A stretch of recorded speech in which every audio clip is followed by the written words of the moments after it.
Одоо хинтийн уруунд бол нилээ явцсан хүндэл гэж би өөрийгөө бодож ирсэн аахгүй. Тэгсэн чи яг минж рүү явж байгаа тэр цаг үе болохоор нөгөө ковидын дараа байсан. Тэгээд яг нэг хөл хорионоос гараад бүгдээрээ шууд онгоцонд суугаал. Тэгэл явсан. Тэгээд нөгөө нэг хинтийн уруунд чи бид нар дандаа л машинаар яваад байсан болохоос биш. Ерөөсөө онгоцоор нөгөө дээрээс нь харж үзээгүй. Дээрээс нь харчаад надад бол амар тийм нэг юу гэж бодсон. Юу вэ энэ ч гэсэн хинтийн уруу чи ийм амар өргөө удам нутаг. Юу вэ би чи ерөөсөө очиж үзээгүй зөндөө газар байгаа мэн. Юу энэ ч гэсэн болохгүй мэн гэх нөгөө нэг хинтийн уруу гэл хинтийн уруугаар нь л төсөөлцөн байсан чи үгүй тэр чийсэн амар өргөө удам. Би ерөөсөө огт очиж үзээгүй зөндөө газрууд байгаа мэн. Тэгэхээр зэрэг энэ болгонд одоо аль болохоор хурч очиж ажиллах хэрэгтэй юм байна л гэжсэн тийм сэтэл төрсөн. Тийм инжид очиод очисон чинь надад хамгийн анхны сэтгэл нь болохоор зэрэг юу ч байхгүй, хин ч байхгүй газар л ирлээ гэ тэ. За одоо очисон юм чаас нэрэ баг энд чинь бараг л худалчинд нөгөө зохион байгуулалттайгаар явж байгаа анхны групп байхгүй бид нар чинь бол. Тэгээ тийм учраас бол бүгдээрээ л тал талаас нь тэ өстө нэрэ бүгд л хийх юмтай. Өстө цаг завгүй ажилласан. Тэгтээ бол үнэхэр гоё яасан. Тэр яасан гэхээр зэрэг сууж байгаа газар болгоноос л шивжээ цуглуулгасан нэрхэлтэй байсан. Тийм болохоор зэрэг маш олон янз бүрийн аргууд, терапиутыг тавьж байгаа, урхуудыг тавьж байгаа шивжүүдээ цуглуулж авсан. Тэр судалгаагаар болохоор зэрэг урд нь бол 20 нуга дээр Герман Монголын хамтарсан экспедиц очиод судалгаа хийж байхдаа 2013 онд хэвлүүлсэн бүтээлээр бол 92 зүйлийг бүртгэсэн байл. Тэгээ миний тэр судалгаагаар ганцхан минжид очиод цуглуулсан цуглуулгаар болохоор би 144 зүйлийн шивжийг цуглуулж ирсэн.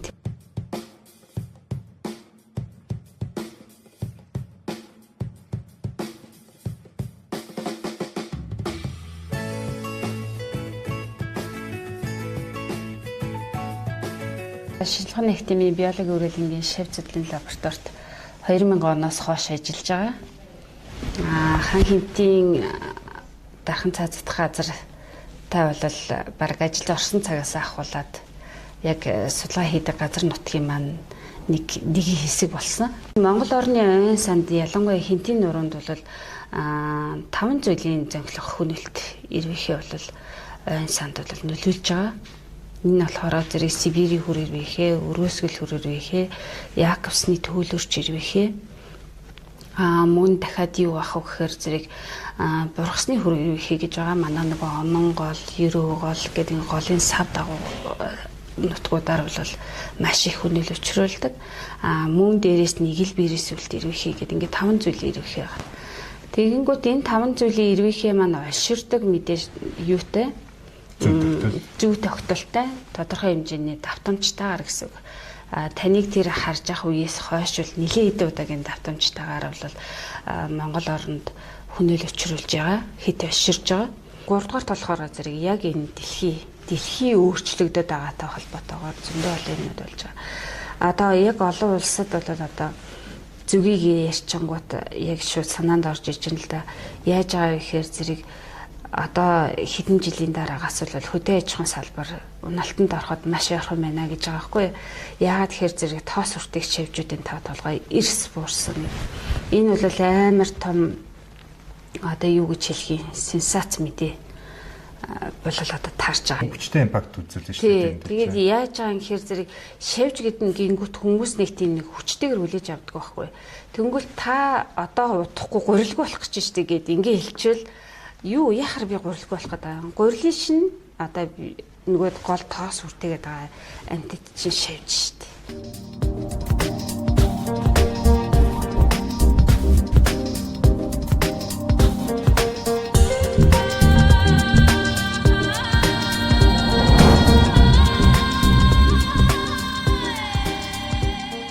Сайн та бүхэнд өнөөдрийн мэндүргий Хайнти подкаст өнөөдөр ээлж нэгэн дугаараараа биологийн нэгэн төрөл зүйл болох одоо шавьчны тухай тэрэн дотор одоо энэ хөнөөлт шавьч гэж юу вэ гэдэг сэдвээр ярилцгаад одоо шинжлэх ухааны академийн биологийн хөгжлөн дээр хүргэцсэн байна. Өнөөдрийн бидний ярилцах зочин бол судлаач элдэм шинжилгээний ажилтан доктор Алтан Жимгтэй бид өнөөдөр ярилцсанаа. Сайн байна уу та? Сайн байна уу. Энэ өдрийн мэндийг хүргэе. За энэ өдрийн мэндийг хүргэе.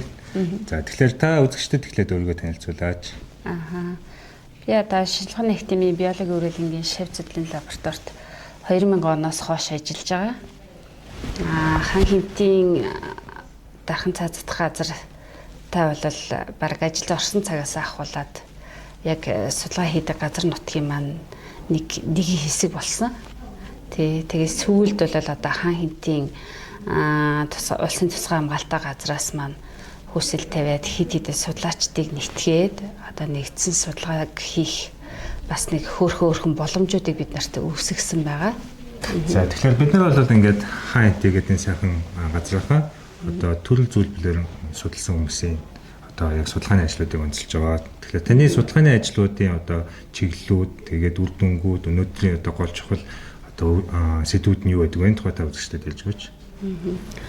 За энэхүү цуврал подкастыг бас хийж ингээд зохион байгуулалтаагаар хийж байгаа хан хэмтийн тусгай хамгаалалт газрын захиргаа болоод зөвлөх доктор Ундрах хот санаачилсан ажилд бол маш их ач холбогдол өгж байгаа. Яагаад гэхээр зэрэг судлаачид болгон бол өөр ингэсэн хийсэн ажлууд үр дүнгууд байгаад байдаг. Тэрийгээ бас нэгтгээд бие биентэйгээ ингээд санаа бодлоо хуваалцах нь нэлээд хомс байдаг. Энийг бол нэлээд олж хараад энэ дутагдaltaй тал нь бол одоо хан хэмтийн судлаачдын би бол хан хэмтийн тим гэж нэрлэлцдэг. Тэгэхээр зэрэг хан хэмтийн тимийнхэнд бол нэлээд ач холбогдолтой байгаа гэж бол би хардгаа. Тэгээд хан хэмтээ дээр бол миний хийсэн судалгаа болохоор зэрэг 2000 оноос хойш бол яг хэмтийн нурууны модлог эдэс шавжийн бүрэлдэхүүнийг илрүүлэх, тогтоох, зүйлийн бүрэлдэхүүнийг одоо нэгтгэх ийм судалгаануудыг бол Ахмад судлаач Намхад ойрж Пунцаг Дулам нарын хамт бол хийж бүрэлдэхүүнийг нь гаргасан байдаг. Нэгдүгээрт хоёрдугаарт болохоор зэрэг хан хэмтийн нурууны мөн царсаны овгийнхны зүйлийн бүрэлдэхүүнийг гаргаад тэн дотроос бол бэлчээр болоод тухайн ареондо ямар шавж нь одоо хөнөөлтөй байх боломжтой вэ гэдэг ийм бас зүйлийн бүрэлдэхүүнийг нь бол гаргаж тогтоосон ийм судалгаанууд хийсэн. Үүнээс хойш болохоор зэрэг ерөнхийдөө бол хэмтийн нуруу маань тэрчгээрээ ойн сантай тий. Тэгэхээр зэрэг ойн сан дотор нь хөнөөл өчрүүлдэг ямар зүйлийн шавжууд байна вэ? Тэдгээр шавжууд маань бол хэдийн хэмжээний га талбайд тархаж голомтолж одоо тодорхой хэмжээгээр нөгөө ойн ургах, төхөн төлжих тэр юмд нь одоо яаж нөлөөлж ийнэ гэдэг нөлөөллийн судалгаануудыг бол хийж байгаа. Тэгээд тэр судалгааныхаа үр дүнгуудээр бол нэлээд хэдийн бас өгүүлбэрүүдийг хэвлүүлж гаргасан байдаг тийм. За тэгэхээр хоёулаа таны энэ судалгаатай холбоотойгоор үргэлжлүүлээд ярилцъя. Үзэгчид бол ингээд санаж байгаагаар болохоор ойн хөнөөлж шавж ихлээр хамгийн түрүүнд бол мэдээж хөр орхойг бодож байгаа бах тий. Тэгээд одоо 2000-ад оны дунд үе 10-ад оны ихэнх үеэр одоо Улаанбаатарын орчин бол хотын гудамжаар дүр одоо хөр орхой болж исэн цаг бол сайхан. Би ингээд яг тухайн үед бол сандгийн тэрэлжид ингээд хадан дээр явж байгаад ингээд уул өөрөө хөдлөөд байгаа юм шиг нүгөөд байгаа юм шиг бүр яг тэгэж харагдчихсэн. Тэгээд тухайн үед одоо миний санаж байгаа мэдээгээр үзэж байгаа санснаар болохоор ингээд Орсын албаны улсаас наашаа нүүдэлж орж ирэх одоо нэг тийм цикл явж ирсэн ч гэдэг юм уу те. Тэгээ би одоо танаас асуух гэж байгаа нь ерөнхийдөө энэ ойн хөнөөлт шавж бидний яг одоо цаг үед тохиолдох боломжтой ямар төрөл зүйл эрсдлүүд байдаг вэ? Энэ тухай ярьж өгөөч. Таны тэгэж харж ирсэн юу н улирал нь ямар улирал байсан? Наадмын өмнөх мэс шүү. Наадмын өмнөх ерөнхийдөө нөгөө хүр хорхоо гिचгээр зэрэг тэр бол хорхоо л хүр ирвэхэ гэж ярил баг зөв гэсэн. Хүр ирвэхэгээ ярьчихаар зэрэг нөгөөх маань бас нэг зүйл иш болчихно зүйл болчихно. Сая би нөгөөд нэг албаар яг цаг хугацаанд хизээ исэн бэ гэж асууж байгаа нь болохоор зэрэг хэрвээ наадмын өмнө гэдэг юм бол та болохоор зэрэг өрөөсгөл хүр ирвэхэтээ таарсан байх магадaltaй. Яагаад тэгэхээр Сибирийн хүр ирвэхэж бас байх магадaltaй гэсэн үг. Тэгэхээр зэрэг яг тухайн газар нь очиод тухайн шавжийн зүйлийг нь тодорхойлоогүй гэж нэг юм ярих бол хэцүү гэсэн үг. Тэгэхээр зэрэг яг тийм шавж байсан, ийм шавж байсан гэдэг бол одоо шавж судлаачид бид нар чинь таамгаар ярьж болохгүй шүү дээ. За тэгээд Монгол орны ойн санд ялангуяа хэмтийн нуруунд бол 5 зүйлийн зөнгөлөх хөнөөлт ирвэхээ бол ойн санд бол нөлөөлж байгаа. Энэ болохоор зэрэг Сибирийн хүр ирвэхээ, өрөөсгөл хүр ирвэхээ, Яаковсны төөлөрч ирвэхээ. Мөн дахиад юу авах вэ гэхээр зэрэг бургасны хөрөг ирвэхий гэж байгаа. Манай нөгөө онон гол, ерөө гол гэдэг голын сав дагуу нутгуудаар бол маш их хүнэл учруулдаг. Мөн дээрээс нэг л биерээс үлд ирвэхий гэдэг ингээд 5 зүйл ирвэхий байгаа. Тэгэнгүүт энэ 5 зүйлийн ирвэхий маань олширдаг мэдээж юутай? Зөв тогтолтой, тодорхой хэмжээний давтамжтайгаар гэсэн үг. Таныг тэр харж ах үеэс хойш бол нэлээд хэдэн удаагийн давтамжтайгаар бол Монгол оронд хүнэл учруулж байгаа, хит олширж байгаа. Тэгэнгүүт хилт олширлын механизмыгаа бас дотор нь дөрөв хувааж үздэг байна. 1-р үе, 2-р үе, 3-р үе гэдэг. Ихэнхдээ бол Монгол улсын засгийн газраас одоо авч хэрэгжүүлж байгаа ой хамгаалах хөтөлбөр гэж байгаа. Хөтөлбөр жоох ой хамгаалахад зарцуулсан тийм тодорхой санхүүжилтийг гаргаж байгаа. Тэгэхдээ болохоор зэрэг яадгийн гэхээр хит олширлын 1-2 дугаар цикл дээр л тэмцлийн ажлыг хийж байгаа гэсэн үг. 3-4-дүгээрт нь бол яах юм бэ гэхээр зэрэг байгаль өөрийнхөө одоо тэр нэг механизм ажиллаж эхэлдэг учраас бид нэр заавал тэн дээр тэмцлийн ажил хийхгүй байх. Байгаль нөгөө тэнцвэрийг өөрөө хийнэ л гэсэн үг шүү дээ тий. Тэгэхээр зэрэг тэр нь юу гэж ойлгох юм бэ гэхээр зэрэг хүнэл чивжин тоо толгой өслөө гингүүт байгаль бол эхний 1-2 дугаар үе дээр бол нөгөөд нэг тэр шавжийг иддэг, дотор нь өсөж үрждэг тэр шавжууд бол тодорхой хэмжээгээр бага тоо толгойтойгоор өсөж идэг гэсэн үг.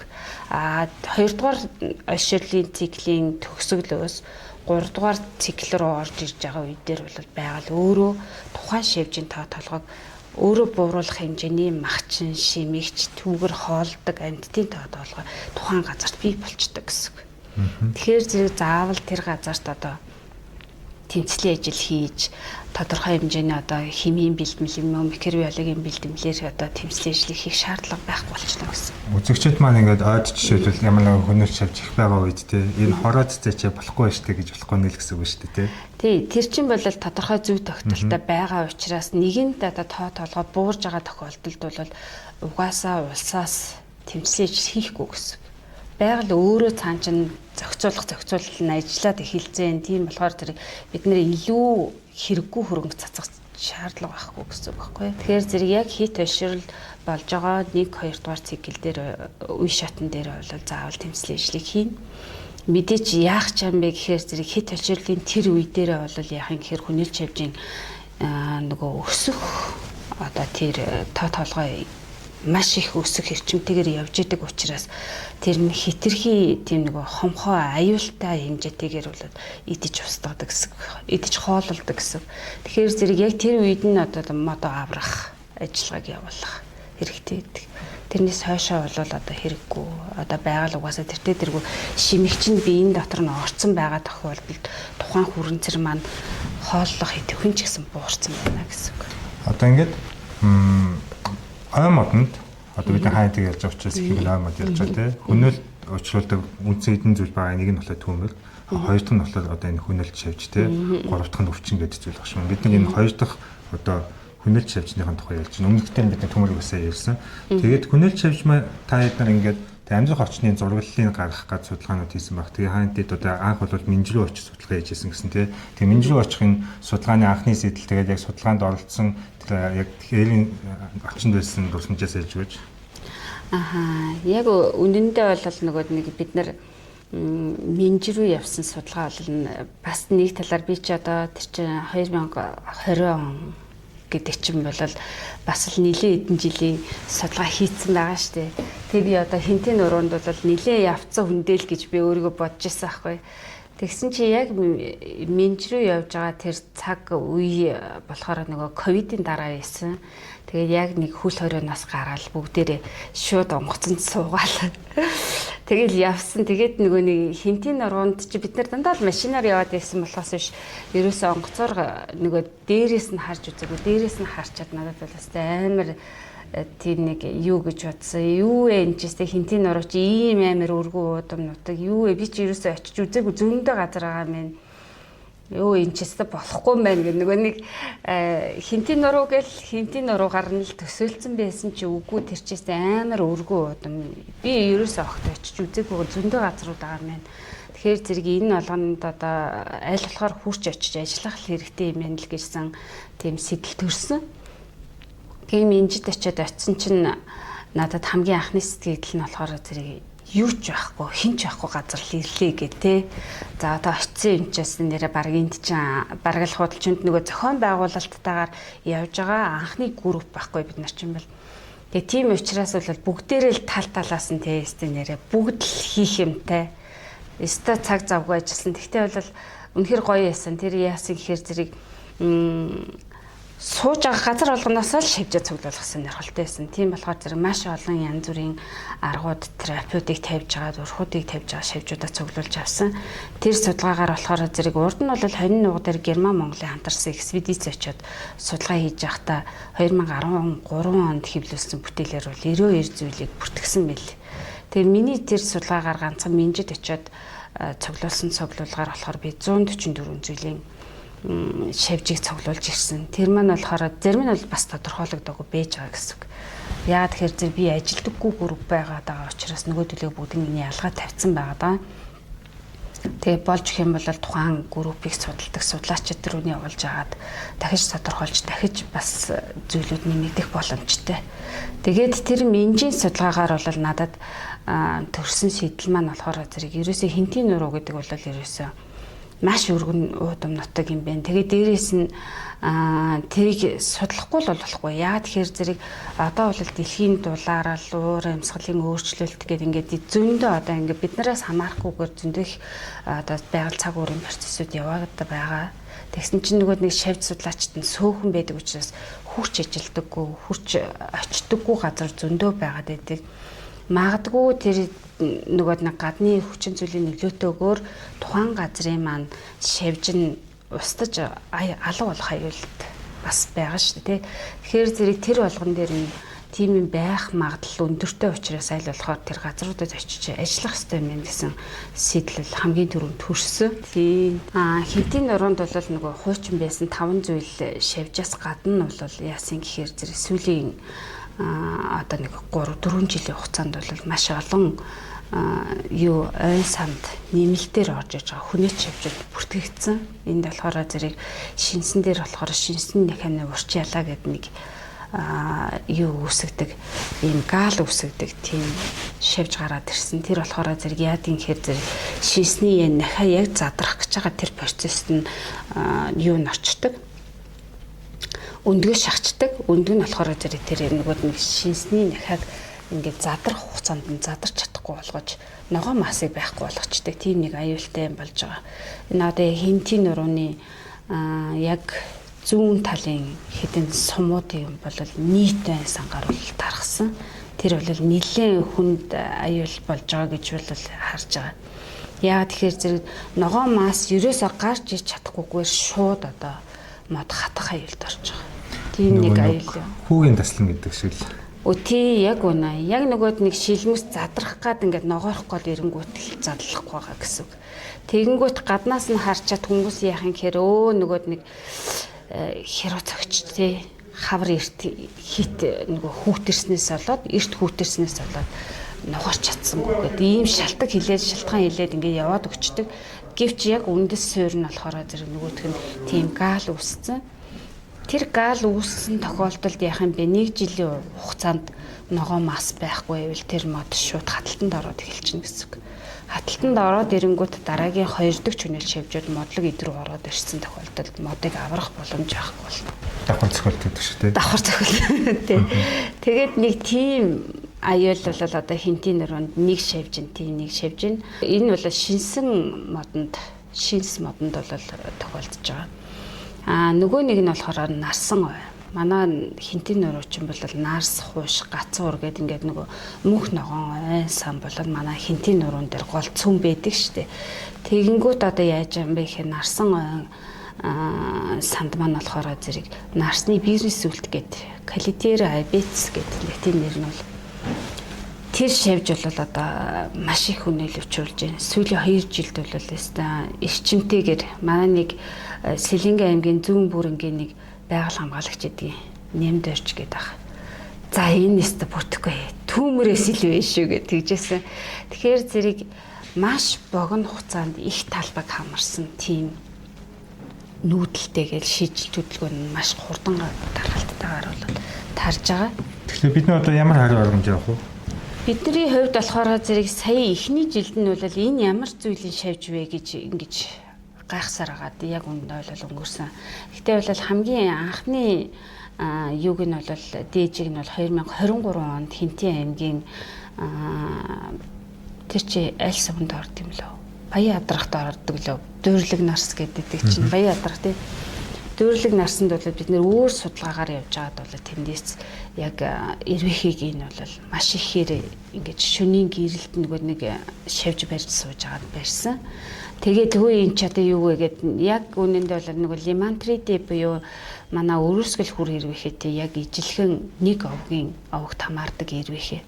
Гэхдээ бол хөгжлөн циклийн хувьд болохоор зэрэг мань дээр бол нэг хүрэнцрээрээ буюу авгалдаагаар модны холтосны ангал цааваар орж түр зургийн одоо авгалдаагаар хүрэнцрээрээ өвлждэг тийм шавж байгаа. Тэгж 23 онд олоод 23 онд бол маш их хэмжээтэй байна да гэж хэлээд дараа нь 24 онд Баян Адрах сумаас бол хайгаад олоогүй. Яагаад тэгэхээр зэрэг тухайн яг тэр цаг хугацаанд нь шимэг шавжууд нь их байсан. Тэгэхээр зэрэг мэдээж магадгүй байгаль өөрөө тоо толгоогоо цөөлсөн ч юм уу иймэрхүү ажил явагдсан. Эсвэл бол шилж төлөвлөгөө хийгдсэн байх боломжтой гэж үзээд орхисон байсан. Тэгсэн чинь 24 оныхоо яг ойн газараас зохион байгуулагддаг хүнэлт шавжийн тархалт голомтыг тогтоох судалгаагаар явж хагаад Сэлэнгэ аймгийн зүүн бүрэн Шаамар сумын нутгаас бол хамгийн анхны голомтыг бол илрүүлсэн байна. Одоо зүүн өмнөөс баруун хойш нүүсэн ба шүү дээ. Хэрэг нүүсэн гэж үзсэн юм. Одоо нүүсэн гэж үзвэл тэгэж болно. Гэвч бол яг сүүлд нөгөөд нэг ингээ хэвлийн мэдээ баримтыг үзээд байхад бол яг тухайн шавж маань болохоор Оросын холбооны улсын одоо Сибирийн яг нарсан сангаар бол маш их өргөн тархалтайгаар тархаад тэндээсээ бол наашаа нүүж орж ирсэн байх магадaltaй юм билий. Тэгэхээр зэрэг Баян Адрахт бид нэр тохиолдсон журмаар илрүүлсэн боловч айл үжээ Сэлэнгэ аймаг руу маань ороод ирсэн байсан байх боломжтой гэж харж байгаа байхгүй юу? Тийм. Одоо тэгээд таны түрүү хэлснээр бол энэ шавжны гол одоо хөнөөл нь одоо өвөл өндгөлөх биш те. Ичих маягаар тэгээд цаг агарын хийм дулаараад таатай орчин үүсэх юм бол гарч ирэнгүүтээ одоо мөх ногооноор нарсыг шууд идэх аюултай гэж хэлсэн тий. Аха.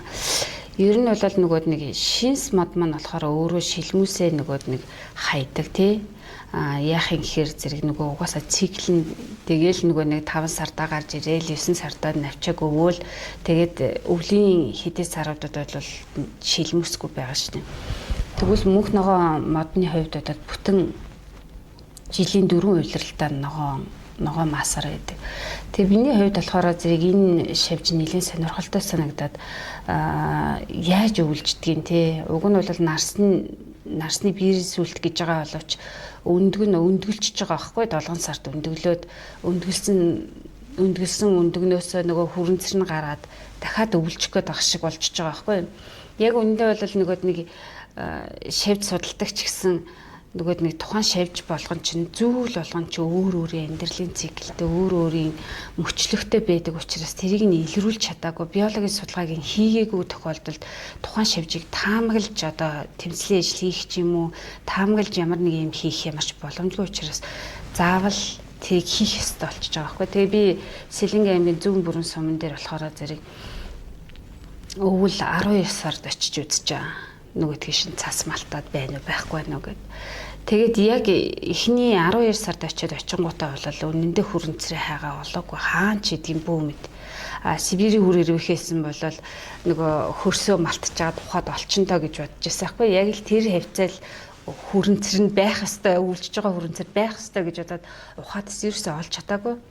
Тэгээд сүүлд харин 2 сар гаргаад яг цас халтардаад ингээд нэг хөөрхөн болоод ирэнгүүт нь дулаарж ийн гэж бодоод тэгээд явж очисон хойно бол нарсан ойчин тийм нэгод нэг манай шинсээ шиг тийм одоо юу гэж хэлэх юм юу гэж хэлдэг штэ нэг одоо хөвхөн давхаргатай гэж мэж ярьдаг тийм нэгод нэг хаягдсан гээгдсэн навч Жиг биш арай нүцгэн шүү дээ тий.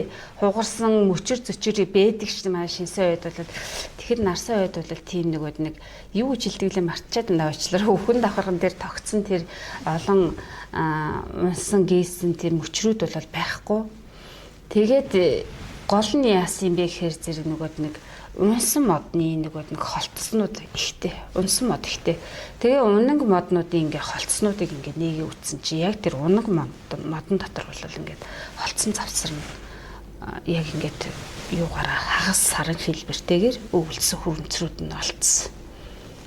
Тэгээд би өөр гайхаад ямар сони энэ ч бараг л хүрэнцрээрээ байна да энэ одоо яах юм бол гэж бодонгуудаа бүгднийг түүгээд магадгүй нөгөө өвлцсөн хүрэнцэр дотор маань бас би шимэгч явж магадгүй бэж магадгүй гэж бодож байгаа байхгүй юу. Ер нь бол тэгсэн чинь эсрэгээр нөгөөх маань түгээл оруулж ирээл машин дотор тавиал хэсэгхэн байхад шүү дээ. Тэр чинь 15 минут хүрч байгаамгүй юу. Тэгэнгүүт шууд бүгд арзганаал хөдлөөд эхэлчихэж байгаа байхгүй. Тэгэнгүүт нь за эднэр чи хөдлөөд эхэллээ надад чи хоол хэрэгтэй юм бэ. Одоо ястан мөвчөр хайна гэд хэрвээ Сибирийн хүрээ тэгээ хөдлөд эхэлсэн бол тэрийг тижих боломж яахгүй шүү дээ. Тэгэхээр шууд нарсны биерийн сүлд ирвэхийг бол шууд нарсыг нугуулж авчираад шилмүсээр нь хооллоод эхэлчихэж байгаа байхгүй.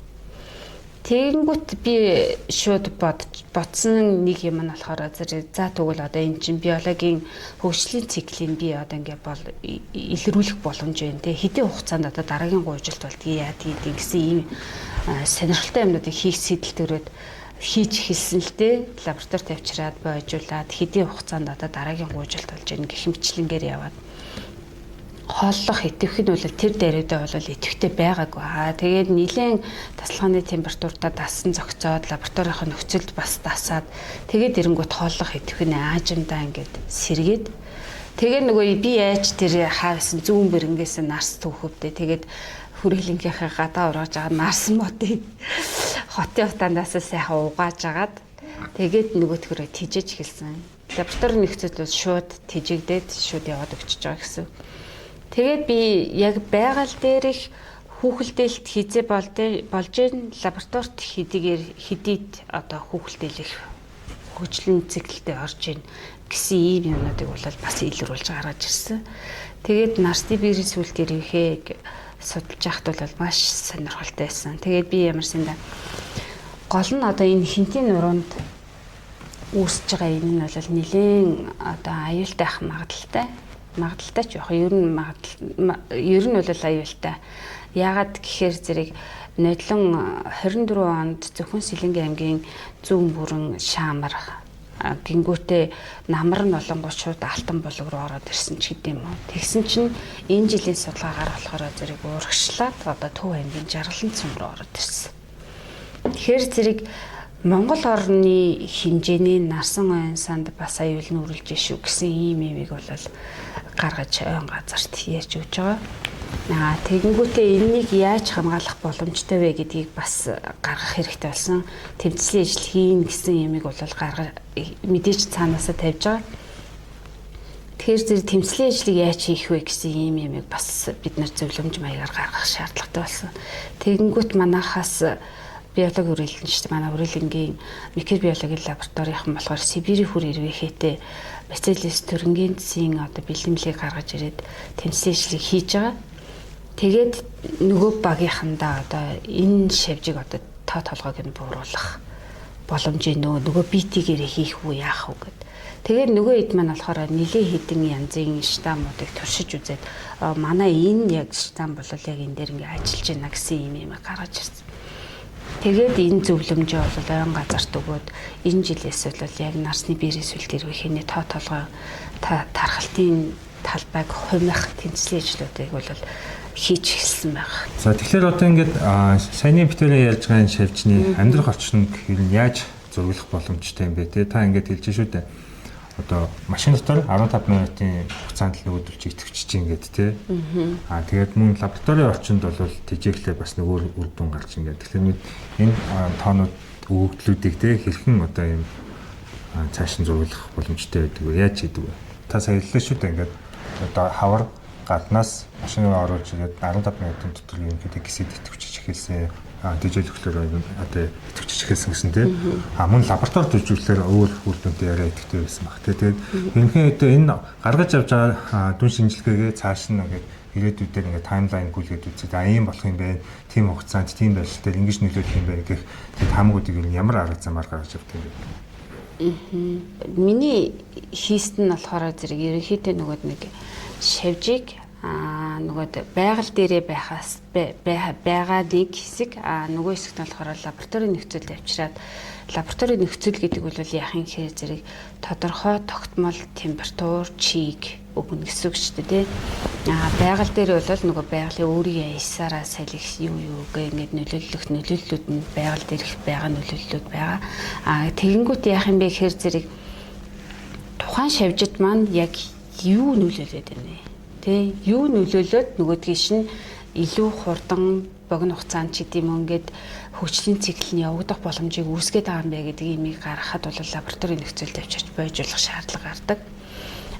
Тэгэнгүүтээ тухайн шавж чи хэрвээ одоо нөгөөд нэг идж байгаа ургамал байгаа шүү дээ. Идж байгаа мод нь жишээ нь хэд шинсэн мод байсан бол одоо шинс модыг би авчираа сая Сибирийн үрийг бойжуулж чадахгүй шүү дээ гэдэг шиг нарс мод байсан учраас тухайн шавж маань хөдөлгөөнд орсон ч гэсэн би тэрэнд өгөх хоол байгаа учраас ерөөсөө айдсгүйгээр лаборатори руу аваад ирчихэж байгаа гэсэн үг байхгүй. Тэгэнгүүт яах юм гэхээр зэрэг байгаль дээрээ хэрвээ одоо эрт дулаарад тий агаарын температур өсөөд хөрсний чийг бас хөөрхөн тогтмол байгаад ингэх юм бол тухайн шавж маань шууд гарч ирээ шууд хооллох боломжтой болох нэ. Тэгэх юм бол хөнөөл нь ихснэ гэсэн үг шүү дээ тий. Тэрийн магадлалыг гаргахын тулд л одоо лабораторид авчирч бойжуулж байгаа гэсэн. Ерөнхийдөө нэг олон улсад бусад улс орнуудад болохоор лабораторид ингээд шавжийг авчираа бойжуулах. Тэгээд дээрэс нь тухайн шавжийн аль хөгжлийн циклийнхээ аль үе шатн дээр 50 байдалд буюу диапауст ороод тодорхой хэмжээгээр одоо тэр хөгжлийн үе шат дээр гацчдаг гэсэн үг л дээ. Одоо тэгж л ярил амар ах. Тэгээд тухайн хөгжлийн үе шатн дээр нь удаан хугацаатай хадгалах боломж нь юу вэ гэдгийг бол аль үжи гаргацсан байдаг. Тэгэхээр зэрэг Монгол улсад бол одоогоор бол яг тэрийг хийж байгаа лабораторитой тийм байгууллага бол байхгүй. Ерөнхийдөө судлаачид өөрсдөө нэг жижиг хөөрхөн инсектрүүд тийм бойжуулах төхөөрөмжүүдийг авчирч байгаад өөрсдөө бойжуулаад ерөнхийдөө иймэрхүү температур байхад ингэх нь иймэрхүү чийг байвал ингэх нь гэсэн ийм юмнуудыг бол гаргаж ирж байгаа. Энэ бол яг зүгээр зөвхөн нэг зүйл шавжийн хувьд юм уу тухайн газраас авчирсан популяцийг төлөөлөх шавжийн хөгжлийн циклийг тодруулахад хэрэгжилж байгаа байхгүй юу? Хэрвээ тухайн шавжийн одоо хэд оширлын одоо бүр нэг ирээдүйн төлөв байдал тэрийг загварчлах болох юм бол бид нэр тодорхой хэмжээгээр янз бүрийн програмуудыг ашигладаг. Хамгийн ойрхны програм нь бол Maxent энэ. Тэрүүгээр бол яах юм гэхээр би 19 гэдэг нэг 19 үзүүлэлтээрээ оруулж үзээд энэ 19 үзүүлэлтүүдийн аль нь илүү одоо ингээд нөлөөлөл үзүүлж байгаа вэ гэдгийг ингэж тодорхойлж гаргаж ирж байгаа. Бидний хийсэн нэг судалгаа болохоор Сибирийн хүр ирвэхийн дээр бол яг ийм судалгаа хийгээд ирээдүйн чиг хаалт хандлага болоод тэгээд нөлөөлж байгаа одоо яг шалтгаан нь юу вэ гэдгийг ингээ гаргаж ирэхэд агарын чиг, температур яг нөгөө жилийн дундаж одоо температур өсөлт зэрэг нөгөө л тэтгэн дотор л тий. Тэр үзүүлэлтүүд бол хамгийн их нөлөөлж байгаа нөлөөлөлтөй гарч ирсэн. Үүнээс гадна бол яаж аа гэхээр зэрэг тэр оширлын зөв тогтолцоог илрүүлэхийн тулд бол бид нар Өвөр Монголын багш их сургуулийн газар зүйн сургуулийнхантай хамтарч ажиллаж байгаа. Тэднийхэн болохоор зайнаас тандаа судалгааг бол нэлээд хөөрхөн эрчимтэй хөгжүүлээд эхэлсэн. Тэгээ хинтийн нурууны одоо бэндэр суман дээр бол бид нар яг усны төвлөрч ирвэхэн дээр энэ судалгаа хийгээд одоо хэдэн оноос хойш 16 онд дархангаад эхлээд 17 оноос хойш одоо энэ судалгааг хийж байгаа гэсэн үг.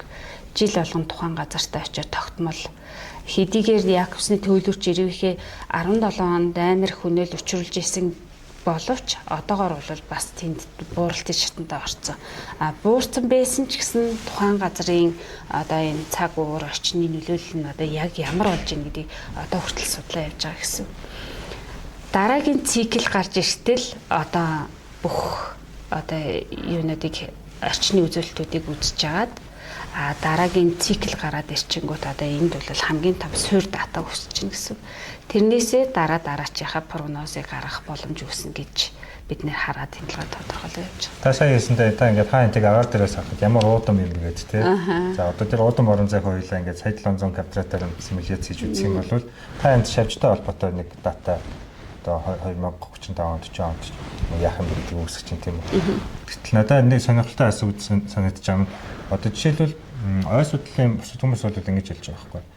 Энэ дулаарлын эрчим цаашдаа хурдтай байх юм бол 2040 оноос эхлүүлээд шилмөст модонд амьдрах таатай орчин үсэхгүй нэ. Яа тэгэхээр бол дөнгөж нөгөө хавар болоод ирэх дахиад 50-даад ирэх үед л тийм маш их хэмжээний одоо стресс үзүүлэх тийм хүчин зүйлүүд бий болсон байна гэдэг тийм. Одоо дөнгөд хөлснийх нь нөгөө юм хилдэг ч юм уу тийм. Дулааных нь цэвдгийнх нь нөгөө хилдэг. Энэ олон төрлийн датануудыг бүгднийг нэгтгэн симуляц хийх. Тэгээд тийм одоо химэл оюунтай холбоотой хөгжүүлэлт хийх боломж бололцоо бидэрт ер нь байгаа юу? Бас хоёрдугаар тийм шаардлагатай юу те? Энэ бол боломжтой. Гол нь яад юм бэ гэхээр зэрэг манай одоо салбарын шинжилгээ ухааны судлаачид ер нь баг нэгдэж хамтдаа одоо нэг юм зорж одоо зорилго тавиад ажиллаж исэн одоо нэг тийм хамтарсан судалгаа бол баг байхгүй гэхэд хэлсдэггүй. Миний харж байгаагаар бол хаан хинтийн энэ тим их юм бол тийм боломжийг бид нэр үүсгэх бах гэж бодож байгаа байхгүй. Яг тэгэхээр зэрэг одоо жишээ нь надад гээд хингүүт ой хүнэл шивжин зөндөө олон жилийн ийм хурд датанууд байна шүү дээ. Энэ олон датануудыг нийлүүлээд нөгөөдөл маань бас байгаа гэсэн үг. Тэгэх юм бол бүгдээрээ нийлж нэг ийм синтез болгож аваад дараагийнхаа одоо юг ирээдүг бол бид нөгөө юу яаш штэ төсөөлөнтэй таамаглана. Тэгж жаад одоо энийг бол урьдчилж харах. Урьдчилж хараад одоо дараагийн удаа ийм болох гээд шүү гэсэн ийм ямыг урьдчилж харчаад бид нэр урьдчилаад одоо нэг ямар нэг арга хэмжээ авах боломжийг нөгөөдгийг бол судлаачид нэгдэж жаад хийх хэрэгтэй л гэж би боддог тий. Нэг зүйл тодруулах гэсэн. Сайн ингээд зүүн бүрээнд байгаа байгаль хамгаалагч бол төмрөөс аюултай байна гэж хэлсэн гэдэг чинь шүү дээ. Тэгэхээр ямар хугацаанд эдийн хэмжээний талбай одоо жишээлбэл тэнд сөйдөгцсөн бол. За би яг га талбайгийн тоог нь бол яг шууд цээжээр хэлж чадахгүй байна. Гэхдээ бол яг намайг очиж яг судалгаа хийж явах үед болохоор зэрэг ер нь л 1200 га газар байсан. Тэгэнгүүт дараа нь болохоор зэрэг одоо 1200 га гингүүтээ тэр чинь болохоор заамар шаамар зүүн бүрэн хоёрыг яг залгаахгүй. Тэгэнгүүт одоо зүүн бүрэн шаамар хоёрыг одоо байгаа голомтой талбайг хэлэх юм бол баг 17-8 мянган га талбай байгаах гэж бодож байна. Тэгэхээр зэрэг тэр маш богино хугацаанд одоо 1-2 жилийн дотор л тийм болж ийн гэсэн үг. Гэхдээ бол манерийг хэлсэн юу нь болохоор зэрэг нэг хит гандсан байхгүй одоо Сэлэнг аймаг чинь зүүн бүрэн төмөрд байсан шүү дээ. Тий, зүүн бүрэн Сэлэнг аймаг тэрчгээр төмөрдөө. Төмрийн хажуугаар нь бас нөгөө шавжчин байсан гэсэн үг. Тэгэнгүүт яасан бэ гэхээр хит гандуу байсан. Тэгэнгүүт гандуу байна гэдэг чинь нөгөө нэг тухайн шавжчин бол нөгөө чиг хэрэгтэй шүү дээ. Чигээ олохын тулд яах юм бэ гэхээр модныхоо шилмүсийг идэх байхгүй. Тэгэхээр зэрэг тэр их эрчимтэйгээр тарж байгаа шалтгаан нь ч гэсэн гантай холбоотой. Чигтэй температуртай холбоотой болчихж байгаа байхгүй. Тэгэхээр одоо 1200 га талбай зөвхөн одоо нэг га талбай 2-3 модоор нөхөн одоо ойжуулт хий гэж бодоход л гарах зардал бас одоо ингээд шууд цээж боловсгүй өндөр гарч байна. Хоёрдугаар тэр модыг эдийн засгийн эргэлтэнд оруулсан бол бас алдагдсан цагийн боломж гэдэг шиг тий. Хэдийгээр бид нэг тэгж огтлоод эргэлтэнд оруулахгүй ч гэсэн байгаль дээр бол actually байхгүй болж байна гэсэн үг шүү дээ тий. Тэгэхээр нөгөө нэг хүмүүс нөгөө нэг яг ийм магадлал ярих, тооцоол гаргах, шинжилгээ ухааны судалгаа хийх ч гэдэг юм уу тий. Ингээд удаан хугацаанд 3, 4, 5, 6 жилийн дараа дэвшүүлсэн саналаа ингээд эцсэн. Одоо эцсийн болгож баталгаажуулах энэ нэг процессыг ерөнхийдөө бол нэг хайгардгүй. Гэхдээ бидний бодлоор бол энэ бол оновчлолтой мэдээлэлтэй байх юм бол тэр их хэмжээний хөрөнгийг нэгдүгээр үгүй болохоос хамгаалах нь байна. Өөр ер нь ямар одоо ач холбогдолтой вэ? Ер нь бол нөгөө модын чинь заавал нөгөө нэг техникийн ч гэх юм уу те ингэж нөгөө нэг ашиглалтаар нь биш. Одоо жишээ нэг хийж хамгийн том юм ч одоо карбон гэж ярьж штэ тий. Карбоны нийлүүлэлтийн хамгийн том юм бол одоо оймод. Тийм учраас бид нэр одоо ойгоо хамгаалах хэрэгтэй. Ойгоо ойман заавал байж ах хэрэгтэй. Ногооноороо байх хэрэгтэй гэсэн юм шаардлагууд тавьж байгаа. Тэгээд дээрэс нь оймод гэдэг чинь ерөөсөө нөгөө нэг тоосчлт тий. Тэр амар том шорон шуургууд. Тэдний чинь бүгднийг одоо ингээд нэг хаах боох хамгийн том юм болчиход штэ. Тэгэхээр зэрэг ойг хамгаалах нь бол мэдээж нэгдүгürt. Хоёрдугаар болохоор яаж хамгаалах вэ? Ямар арга замаар хүн дээлтэй болоод байгальд нь өөрт нь сөрөг нөлөөлөлгүйгээр яаж хамгаалах вэ гэдэг ийм юмнуудыг бол бодох хэрэгтэй. Мэдээж ойн модны ач холбогдлыг бол бид нэр дурдаад барахгүй. Тэр ой татарч өчнөө олон амьттай энэ чинь тэр чинь тухайн амьтдын бүгдийнх нь оршин байх гэр орон сууц болж байгаа шүү дээ. Тэгэхээр зэрэг тухайн ойг бол нэгэнт одоо хүнээс шивжид идэгцсэн юм чинь ингээд шууд одоо огтлох, тайрах, төлөө төлшөнтэй хэрэглэх тийм юм бол байж болохгүй гэсэн үг байхгүй юу? Бас нэг юм нь болохоор зэрэг хүнээс шивжид идэгдэнгүүтээ хүчдэг гэсэн юм бол бас байхгүй гэсэн үг. Тэрийг яад юм бэхээ хүнээс шивжид идэгдсэн ч тэсвэрлэх чадвар гэж бол тухайн модонд байдаг гэсэн үг. Мэдээж 1 жил идэгтчлээ, 2 жил идэгтчлээ, 3 дахь жилдээ тэр үхсэн ухаар цаарагдана. Гэвч 4 дахь жилээс нь ахуулаад нөгөөд чинь бас ургах боломж бэж идэг гэсэн.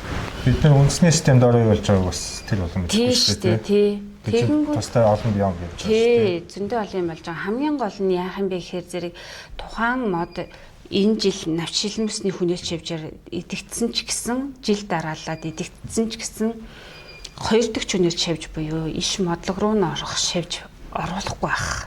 Тийм юмыг бол бид нэр сэргийлэх хэрэгтэй. Хэрвээ тэгж л чадах юм бол тухайн мод бол ургах боломж байгаа гэсэн үг. Тийм болохоор зэрэг нөгөөд нэг хүнээс шивжид идэгдсэн юм чинь одоо сток гэдэг ингээд нөгөөд нэг хөнгөс бол дайраад командтайгаар нөгөө тийш унгаах сонирхол айгүй өндөртэй байдаг. Тэгэхээр зэрэг аль болохоор зэрэг одоо энэ аж ахуйн нэгжүүд бол нэг хүнээс шивжид идэгдсэн ч гэсэн тухайн моддыг ойг доод талд 7 жил ажиглах шаардлагатай. Тэ тодорхой хэмжээгээр уурган, яан, өхөн зарим нэг нь угаасаа үхэн штэ. Яагаад тэгэхээр зэрэг юу яагаад нэгэнд сүлдсэн дөрөө мод бол тэр дайралтыг давж гарч иж чадахгүй гэсэн. Тэр зүйлийн бүртгэлийн шилжилтэн дээр одоо юу гэдэг хэдий идэгдээд өгцөн байлаа ч гэсэн тэр чинь тодорхой хэмжээгээр доороо ургаж байгаа одоо навчид хосыг ч юм уу тий сүйдэрлэх, нарны шууд цонхтоос хамгаалах, бусад нөө микро орчныг хатаахгүй байх, чийг барих. Тэгээ тэр ч одоо ингээд нэг тодорхой хэмжээний сүүдэр буулгаж байгаа шүү дээ. Тэр сүүдэр нь хүртэл хамгаалт үүсгэж идэг гэж үздэг. Тэхийн тулаар ер нь сүүдрээс өөр бидний хийж чадах юм ер нь байхгүй юм шүү дээ. Тэгээ мод тарих гэдэг, ургамал тарих гэдэг ч ерөөсөө нарнаас ирж байгаа хурц сүүдрийг сүүдрэх. Тий, сүүдрийг энэ л одоо авч үлдэх. Тэгээ дээрэс нь яах юм бэ гэхээр зэрэг миний бас нэг бодол нь болохоор зэрэг одоо ингээд шууд нөгөө мод унлаа штэ. Унлагын гут нь шууд цэвэрлэгээ хийгээд идэг тэр бас зөв үү буруу юу гэдэг дээр би их боддог. Яа тэгэхээр зэрэг байгаль дээр угаасаа тэртээ тэргүй ой шатлаач гэдэг юм уу мод салхинд унлаа гэхэд бол хүн байхгүй бол тэр мод тэр ой тэр чигээрээ бийж л байгаа штэ. Тэгэнгүүт яах юм гэхээр байгаль бас өөрөө цэвэрлэгээ хийн штэ. Унсан модоо нөгөөд чи өөртөө илчрүүлэх, ялцруулах, буцаагаад хөрсөндөө орох тийм процессыг бол угаасаа явж идэг. Тэгэнгүүт нөгөөд нэг хөрс ядуу ядмаг байхад нь магадгүй салхи унгаас нь шалтгаан нь тэр хөрсийг баяжуулах гэсэн байж магадгүй. Тэгсэн чи тэрийг шууд авчдаг. Тэр нь бас буруу ахал гэж би бодоод идэг. Тэгэд би бас одоо зөвгөө үржүүлэх гэж одоо сурдаг. Тэгээд сүүлийн 5-6 жилээ ингээд зүгийн амьдралыг ойлгохгүй байж байгаа. Тэгээ энэ дээр нөгөө миний асуух чинь юу гэхээр зүгийг гинт ингээд их олноор үржүүлэх бол чухал биш юм байна л да тий. Одоо би мянган бүлтэй болъё гэдэг бол чухал биш байгаа байхгүй. Эхлээд энэ амтан өөрөө амьдралын бүтэн цикл нь юу вэ гэдгийг ойлгох хэрэгтэй юм шиг байна. Яг үнэн тий. Хоёрдугаарт нэг чухал юм нь болохоор биологи дээр яг энэ өөрийнх нь энэ одоо шавьчны жишээлбэл цикл дотор нь өнөөдөр бидний байгаа үе яг ямар үе юм те нөгөө шавьчинт чинь хит олшрлын үе гэж байна. Эсрэгээр хит бууралтын үе гэж бас байх шиг байна. Одоо энэ өнгөрсөн 2025 онд болохоор Америкийн нэгдсэн улсын Америк гэдэг чинь 300 сая хүнтэй том гүрэн шүү дээ те. Тэрний нийт зүгийн 50% нь Калифорни төвд зүгийн 50% нь бол байхгүй болсон, хоригдталтай болсон. Мөн Оросын албаны улсууд, Солонгосууд ч гэх юм ер нь зүгээр аюул хоригдталтай байхгүй. Манайд бас сая одоо Шаамар, Скватер сумын нутагт бол 20 бүл зүйтэй байсан хүн 5 болох ч гэдэг юм уу те. Өнгөрсөн ор бас нэлээд тийм шалтгаан тодорхойгүй нөхцөл байдлууд ажиглагдчихсан. Тэгэхээр ер нь энэ шавьчинд байгаль цаанаасаа ингээд нарны идэвхжлийн давтамжаар гэдэг юм уу эсвэл 12 жилийн одоо бидний дорны ойлголтоор гэдэг юм уу те ийм нөлөөлдөг циклүүд ямар байдаг вэ? Ер нь бол нөгөө нэг сони юм ярихад одоо жишээгээд 18 жил одоо хөрсөн доороо байжгаад хөрсөн доор тодорхой хэмжээгээр 50 байдалд байж байгаа 18 жилийн дараа шууд гарч ирдэг шавьжууд байдаг аахгүй юу. Тэрнтэй адилханаар зүгээр сонирн болгож яаж байгаа. Тэрнтэй адилханаар ч юм одоо энэ хөнөөлж шавьжуудын одоо нэг хамгийн нүдэнд үзэгдээд байгаа биднэрт ойрхон байгаад байгаа шавьжууд болохоор яг энэ ой хөнөөлж шавьж болчиход байна л да. Тэнгүүт яхан гэхээр зэрэг тэрний хит төвшөрлийн цикл гэдэг нэг юм гарч ирээд нөгөөдхийг болохоор 6-аас 8 жилдээ зарим нь болохоор 3-аас 600 жилийн өвчин юутай хит төвшөрлийн циклтэйгээр ингэж хөгжөөд байна гэдэг ийм юмнууд гарч ирдэг. Яг тэрнтэй адилханаар бол яа гэм ихээр зэрэг одоо зүгийн бол тижээвэр амьд шүү дээ. Одоо тижээж ч байх одоо бүлэрээ амьдэрдэг хүн өөрөө яах гэдэг юм гэхээр зүгийн балыг нь авч ашиглах гэдэг учраас тэрийг тижээгээд байгаа шүү дээ. Тэгэнгүүт яах юм бэ гэхээр зэрэг мэдээж тэрний тоогоог өсгөхийн тулд бид нар чинь тоон дээр барьчаад байна шүү дээ. Их бүл байх юм бол их тоо байх юм бол бид нар зүгийн бал маань их гарах гэдэг. Тэгэхээр зэрэг бид нар хит их ошруулаад байна, ихсгээд байна. Ихсгэх тусам энэ бол нэг 2-3 шалтгаан байгаа гэж бодож байна. Нэг нь болохоор зэрэг хит ошруулахын тулд бид нар бол нэгдүгээрт одоо манайхан ч мал бол цус ортолт гэж ярьдаг шүү дээ. Тэрэн шигээр нэг юм болж ах магадлал. Тий. Нэгдүгээрт нэг тийм генетикийн асуудал байгаа. Хоёрдугаарт болохоор байгаль өөрийнх нь одоо тэр нарны идэвхжил бол ялангуяа хүнээс шивж тэр амар их нөлөөлөл үзүүлдэг. Тэрийг бол нэлээ хэд судалгаагаар баталгааж болсон мэд. Тэгэхээр зэрэг яг энэнтэй адилханаар бол хэдийгээр тэжээвэр боловч тэр ч гэсэн нар авч байгаа шүү дээ. Нарны идэвхжлийг мэдэрч л байгаа шүү дээ. Тэгэхээр тэр сенсорууд бас ажиллаж байгаа гэсэн. Тийм шалтгаан бол бас байгаа. Гуравдугаарт болохоор зэрэг яг энэ дэлхий өөрчлөгдөд байгаатай холбоотойгоор зөндөө олоннууд болж байгаа. Одоо яг олон улсад бол одоо зүгийг ярьчингууд яг шууд санаанд орж иж байна л да. Яаж байгаа вэ гэхээр зэрэг одоо хэдэн жилийн дараагаас бол хөдөө аж ахуйн салбар уналтанд ороход маш ойрхон байна гэж байгаа байхгүй юу. Яагаад тэгэхээр зэрэг тоос хүртэх шивжүүдийн тав толгой эрс буурсан. Энэ бол амар том одоо юу гэж хэлэх юм сенсац мэдээ болол одоо таарч байгаа. Хүчтэй импакт үзүүлж шүү дээ. Тэгээд яаж байгаа юм гэхээр зэрэг шавж гэдэг гингүүт хүмүүс нэг тийм нэг хүчтэйгэр хүлээж авдаг байхгүй. Тэнгүүл та одоо удахгүй гурилгүй болох гэж штэ гэд ингээ хэлчихвэл юу яхаар би гурилгүй болох гэдэг. Гурилын шин одоо нөгөө гол тоос хүртээгээд байгаа амтд чинь шавж штэ. Тэгвэл нөгөө шавж чинь байхгүй болох гээд байна. Одоо яах вэ гэд. Одоо яг тэр саяны тэжээвэр зүгийтэй адилханаар байгаль дээр байгаа одоо үхэр хэдгэн гэж ярьдаг манайхан бол бамбл бий гэдэг англиараа бол тэр бамбл биегийн хувьд бол бас яаж юм бэ гэхээр зэрэг бас толгой цөөрж байгаа. Нэгдүгээр хоёрдугаарт болохоор зэрэг нэг зүйлийн бүрэлдэхүүн зүйлүүд нь бол устдах аюулд орсон зүйлүүд маш их бүртгэгдсэн. Тэр нь бол яаж байгаа гэхээр зэрэг нэг зүгийн чи өөрөө нэг тоосоо хүртэхийн тулд хөлн дээрээ ингээд тоосыг бүгдийг нь аваад явдаг шүү дээ. Тоос цуглуулагч үлдээ. Тэгэнгүүт яаж байгаа юм гэхээр зэрэг тоос цуглуулагчд байхгүй, тоос хүртээгчд байхгүй болоод ирэнгүүт цэцэг ургамал хүртэл нөлөөлөөд одоо ургамлын зүйлийн олон янз байдал ч гэсэн нөлөөлж эхэлж байна. Тийм болохоор одоо бүгдээрээ тэр зүгийг авраач гэсэн амар том тийм юу явчих хөдөлгөөн явчих гэсэн. Одоо олон улс даяараа явж ах шиг л. Тэгээд сүүлийн үед одоо бас яаж байгаа гэхээр зэрэг зүгээр тэжээвэр зүгээс гадна байгаль дээр байгаа одоо тэр үхэр хийдэгнүүдийг одоо ингээд суурьшуулдаг, амьдруулдаг тийм үүрнүүдийг нь одоо ингээд барьж эхэлж байгаа. Шууны үүр барьдаг байсан ч бид нар чинь жоохон байхад. Яг тэрнтэй адилхан үхэр хийдэгнийг аврах тийм үүрнүүд айгүйх барьдаг болсон. Одоо ингээд нэг ямар нэгэн ботаник гарден мадангаар орлоо гэхэд заавал тийм үүрнүүд байдаг. Тэрний яаж юм бэ гэхээр яг тэр тоос хүртэгч шавжуудыг одоо ширүүлэх, нутагшуулах тийм зорилготойгоор одоо барьж эхэлж байгаа гэсэн. Зөвхөн ингээд дэлхийд дээр 15,000 орчим зүйл байгаа хаа. 15,000 уу 9,000 уу? Ямар ч сайг болоо. За тэгээд тэрэн дотор нэг юм бэлээ. Би ингэж ажигласан. Зөвхөн хилний уртаас хамаарад ер нь бол зөвгийнүүд байгаль дээр байгаа энэ олон зүйлийн цэцгнүүдийг ингээд хувааж авсан гэдэг юм байна. Одоо фракцлаа гэсэн үг байхгүй. Тэгэхээр балт зөвий бол жижиг оршуутай учраас ихэвчлэн дэлгэмэл дэлбэтэй цэцэг нэрээс очиж илүү их шүүс авч тоосон нөхөртэй.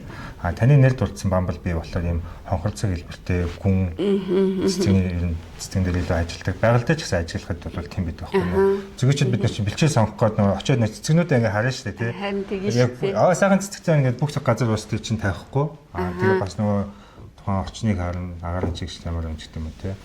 Тэгээд миний хэлэх гэсэн нь болохоор одоо ингээд хүмүүс бас нэг эмээ урамлын буруу хэрэглэн гэж жишээлбэл банжин гар өгдөг цэцэг шархны шар гээд ходоодон цай ингээд цэцгэлтийн шатанд нь түүж аваад иддэг байхгүй тий.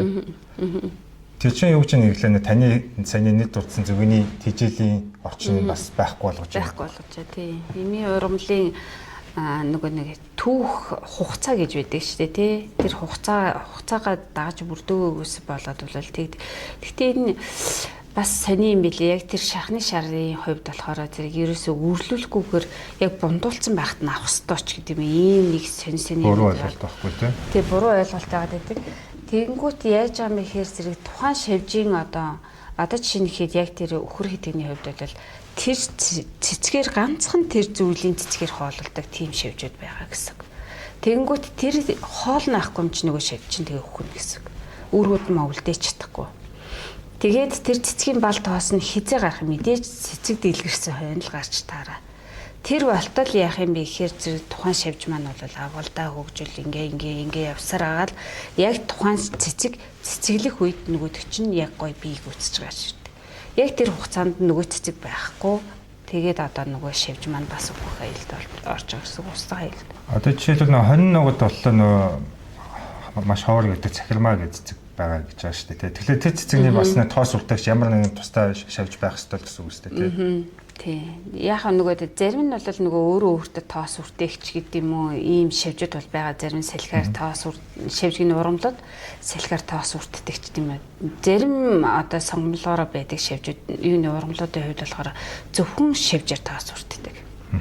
Тэгэхээр нөгөө шавж бол урамл хамгаалалтад бас нэг чухал зүйл нь болохоор зүгний бас энэ хит бууралтай нөгөө газар тариалангийн болон бусад төрлийн химийн бодистой холбож аюул тайлбарладаг. Тэгээд манай өмнөд төвшөлд бол нөгөө нэг их талбайд тоос уртагч зүгий байхгүй болоо хүмүүс өөрсдөө ингээд human bee гэдэг ингээд тоос уртаг явж идэг. Тэр дүр явж идэг хүмүүс байдаг шүү дээ тий.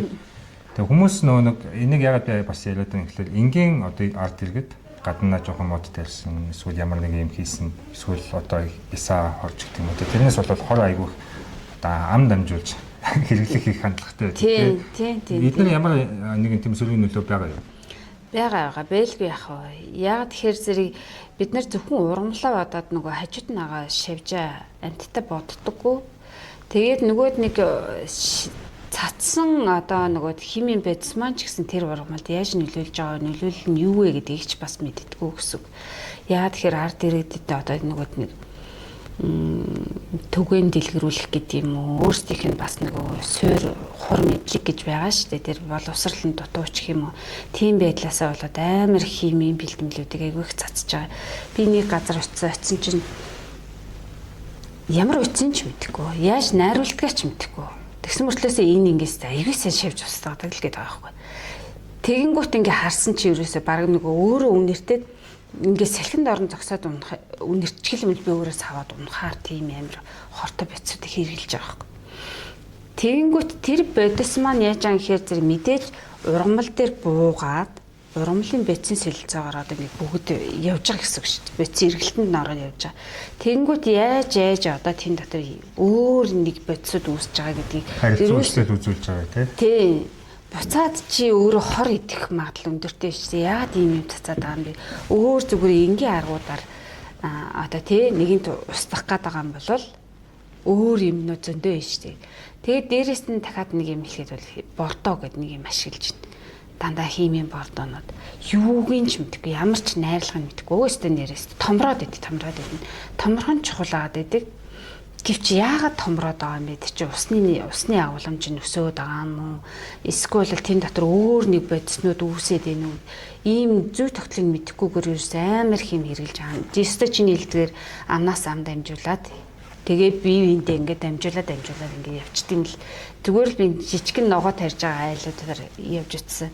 Нэг нугын борыг ихэний нэг агуултаа хайгаад тэгээ явж хахад тийм юмтай тааралдаа. Болохгүй шүү та нар ёстой. Заавал бид нар чинь болохоор нөгөө судлаачд гэдгийг үүднээсээ ч гэдэг юм уу ургамал хамгааллын одоо нөгөө бодисын чагсаалт гэж байдаг шүү дээ. Улсаас засгийн газараас баталгаажуулсан тэр бодисын чагсаалтанд орсон бодисыг хэрэглээч та нар. Дараа нь яах юм бэ гэхээр зэрэг тэр бодис шин ургамал дээр хэрэглүүл тийм үр дүнтэй байсан шүү дээ. Тэгсэн гэдэг ийм туршилтууд байдаг учраас тийм бодисын авч хэрэглээч. Шууд тэр хэрэгтэйгээс шууд хятадаас бодис оруулж ирээ шууд ашиглаж болохгүй шүү дээ. Баахан тэгж хэлсэн. Гэхдээ ер нь бол ард иргэдэд бол энэ талын мэдлэг бол үнэхээр хомос юм билээ. За ингээ хүмүүс бид нар хөнөөлт шавьчтай тэмцэхэд ямар одоо арга зүйг хэрэглэх ёстой вэ? Та сая хэллээ шүү дээ. Ингээд яг нэр дурдгдсан одоо бодиснуудыг ашиглах ёстой гэж. Яг шавьчтай тэмцэж байгаа энэ тэмцлийн бодиснуудын хувьд бол одоо яг би химийн бэлтгэл талаас нь ярих юм бол эднэр бол ихэнхдээ нөгөө амьсгалын замаар яадгийн хэр зэрэг нөгөө шавьч чинь бид нартай адилхан бүгдээрээ л хүчил төрөгчөөр амьсгалж байгаа шүү дээ тий.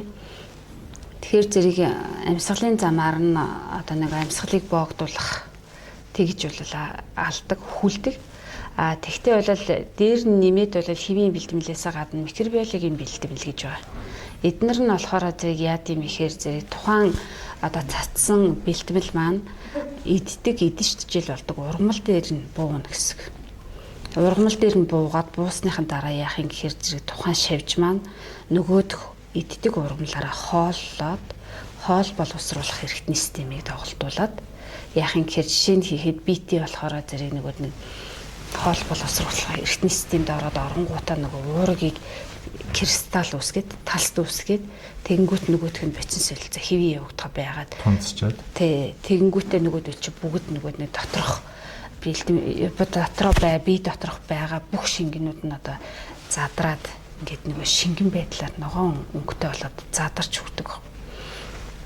Гэх юмчлэнгээр одоо тэр нөгөөд нэг яг бодис болгон болоод өөр ингэсэн онцлогтой байгаа. Дээрээс нь шавж болгоныхоо нөгөөд нэг одоо юу гэж хэлэх юм тун гэж байгаа шүү дээ. Тэр тун нь бас өөр байдаг гэсэн үг. Тэр яг нэг хүнд нөлөөлөд гэдэг нөлөөллийн талаар нь бол би яг үндэ бол хэлж мэдэхгүй байна. Юм монор уншааг учраас яг тийм байдаг гэж бол таамгаар хэлж чадахгүй. Гэхдээ бол тодорхой хэмжээгээр нөлөөлөл бол байгаа. Яагаад тэгэхээр зэрэг одоо зүгээр тэмцлийн ажил хийж байгаа бодистой бид нар чи ингээд ойрхон байгаа шүү дээ. Ойрхон байгаад байгаль дээр цацж байгаа тунгаасаа илүү концентрацтай тунтай бид нэр ингээ ажиллаж байгаа гэсэн. Тэгэх юм бол одоо яах юм бэ гэхээр заавал хөдөлмөр хамгааллынхаа хувьцыг өмссөн байх ёстой. Тэгээд ажиллах дараалал байх ёстой тий. Энэ минийгээ дагаж мөрдөгөө өгөөс болоод яадгийн гэхээр зэрэг тухайн бодистой хит ойрхон ойртсноор болохоор зэрэг биендээ бүр тууралт үүсэх. Тэ халуурч бүлээрэх ийм асуудлууд бол зөндөө гардаг, үүсдэг гэсэн. Тийм болохоор зэрэг тэр бол ерөөсөө л химийн бэлтгэл, химийн бодис учраас бид нэр заавал хөдөлмөр хамгааллын хувьцаа өмсөд ажиллах дарааллынхаа дагуу ажиллахгүй бол болохгүй гэсэн. Тэр чинь хэдийгээр одоо нэг байгаль их дэлхийг аврах гад байгаа ч гэсэн тэр бодис чинь бол тодорхой тунгаар маш бага тунгаар л бид нар байгаль дээр цацж байгаа шүү дээ. Тэгэнгүүт хүн яаж байгаа гэхээр зэрэг яг ажиллаж байгаа хүн өөрөө цацгаж байгаа хүн болоод тэр бодисны хамгийн өндөр концентрацтай тунтай ажиллаж байгаа байхгүй. Тийм учраас маш их нөлөөлөл бол байгаа.